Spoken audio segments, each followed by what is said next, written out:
Everybody, Your Excellencies Ministers, Madam President of EPP Women, Rosalia Biro, dear Doris Pack, dear friends. It's with great honor and deep appreciation that I address you today at the opening of... Aujourd'hui, à l'ouverture de l'Académie de femmes leaders, ici dans la ville ocre de Marrakech. Cet événement a une signification particulière. Ce n'est pas parce que ça réunit des femmes leaders et des esprits éclairés du Maroc et de l'Europe, mais c'est parce que ça représente une étape importante dans le partenariat entre le Parti européen et notre parti national. Ça met l'accent sur la collaboration forte et puissante entre les femmes de l'EPP et du RNI. Ce rassemblement n'est pas seulement un moment symbolique, ça reflète notre engagement partagé pour renforcer le dialogue et l'autonomisation mutuelle. En tant que femmes leaders de plusieurs régions, nous sommes réunis grâce à nos valeurs partagées pour avoir des sociétés inclusives et en encourageant la participation politique des femmes. Les femmes jouent un rôle important et forment l'avenir de notre communauté. La relation entre notre organisation témoigne de notre collaboration étroite.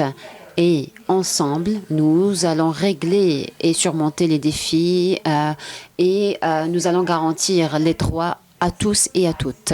Il faut reconnaître l'implication de cette plateforme pour le partage des idées et pour établir des liens très puissants et pour construire le futur où les femmes seront sur le front de la prise de décision. C'est une opportunité de consolider les liens de notre partenariat et pour créer et frayer un long et nouveau chemin entre l'Europe et le Maroc.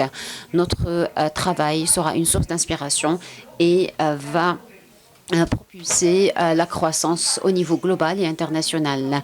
Ce partenariat a été consolidé grâce à des valeurs partagées, la promotion de la femme et dans la société et l'émancipation des femmes au niveau économique et la garantie des droits de la femme. Notre parti, au niveau de notre fédération et la vôtre, nous avons un respect mutuel, une fraternité qui nous anime tous et toutes. Nous avons construit un cadre pour des échanges et des dialogues et pour permettre aux membres de partager leur expérience et leur vision pour une société équitable et inclusive.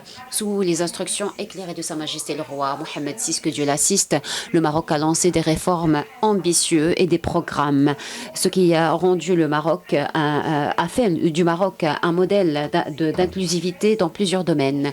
Des investissements importants dans l'infrastructure et dans l'industrie qui ont renforcé la capacité du Maroc logistique. Le Maroc est devenu un hub industriel, notamment dans l'industrie automobile, aérospatiale. Le pays, maintenant, est devenu, gère une transition énergétique avec des complexes énergétiques solaires à Ouarzazate. Maintenant, le Royaume du Maroc continue de positionner l'émancipation de la femme au cœur de sa stratégie de développement.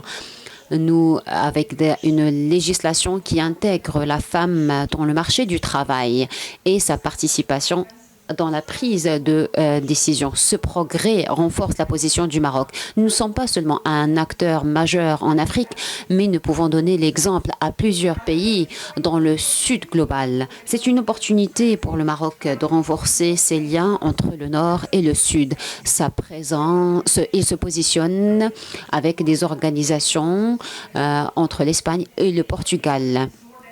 C'est l'événement, la Coupe mondiale qui sera organisée entre ces trois pays et le symbole de coopération entre trois nations sur deux continents.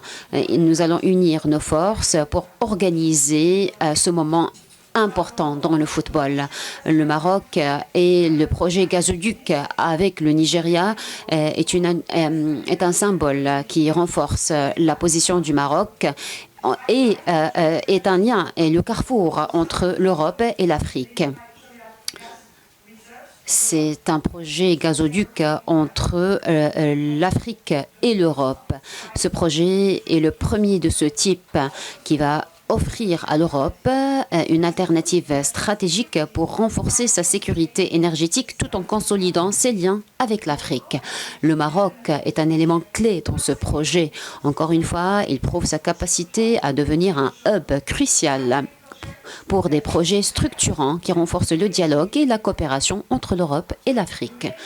Les relations entre le Maroc et l'Union européenne est un pilier crucial qui forme notre compréhension de nos pays voisins. Notre stratégie multipartenaire renforce plusieurs domaines comme la sécurité, le développement économique, l'immigration, le changement climatique, parmi d'autres. Pourtant, il est temps d'avoir des politiques pour le Sud. Le Sud est un voisin pour l'Europe.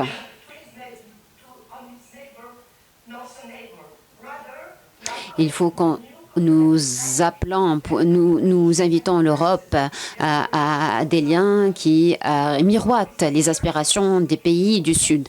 Le Maroc est prêt à assumer sa responsabilité de lien entre l'Afrique et l'Europe pour consolider une relation basée sur le respect mutuel et la prospérité conjointe. Il ne faut pas oublier que la Méditerranée, au lieu de diviser les gens, ça devrait être un pont entre les pays du Sud et du Nord.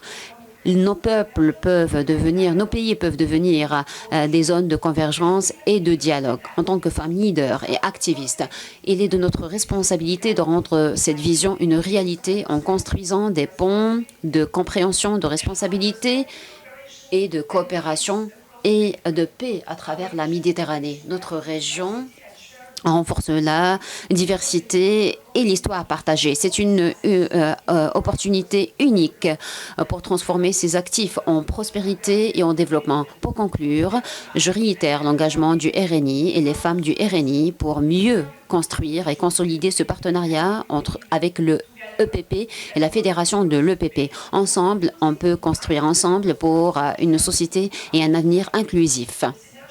La synergie de nos efforts est cruciale pour régler les challenges qui nous attendent et pour frayer un chemin vers un monde où les femmes joueront un rôle pivotal ou crucial pour régler les problèmes majeurs. Merci.